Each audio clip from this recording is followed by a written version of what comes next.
New tonight, an Arkansas Senate bill would restrict trans youth health care. 5 News reporter Michael Wilson joins us now. And Micah, this bill comes nearly 2 years after Arkansas became the first state to ban gender-affirming care for minors.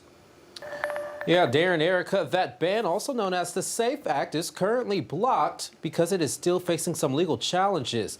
But this new bill would make it easier to file a lawsuit against doctors who provide gender-affirming care. It's not possible for a man to become a woman. State Senator Gary Stubblefield, whose district covers parts of Sebastian, Franklin, Johnson, and Logan counties, is one of 2 lawmakers who filed SB 199 and sponsored the SAFE Act.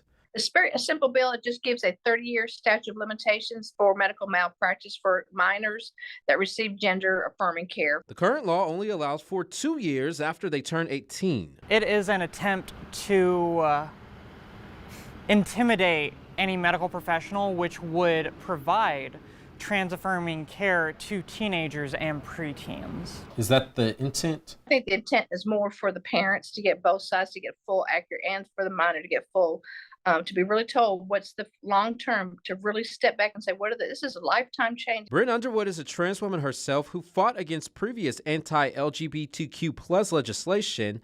She says she knows firsthand the importance of gender-affirming care and says it does not begin with surgery. The way it actually works is that we tend to get them on puberty blockers. That way children then have a lot more time to actually think about things, to talk to therapists, to talk with their family, to experience life. That way they can actually understand themselves enough to make such a big decision. There's no such thing as a gender-affirming care. You cannot affirm something that does not exist. What does exist is chemical castration, sterilization, and surgical mutilation. He calls it child abuse and says there needs to be legal accountability to protect kids. It won't affect 99% of Arkansans or more, 99.9. But the people who it does affect, the message they receive from this is that the state they live in hate them. Just about everything he said was either incorrect or misapplied with respect to this bill, and I'll be voting for it. The bill passed in committee Monday and now moves on to the full Senate. I do believe that these bills are a way for them to target the queer community.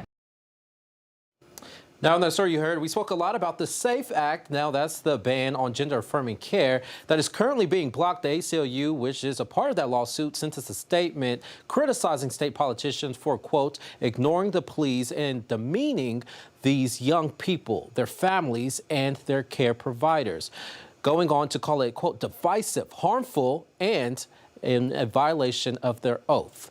Michael Wilson, 5 News.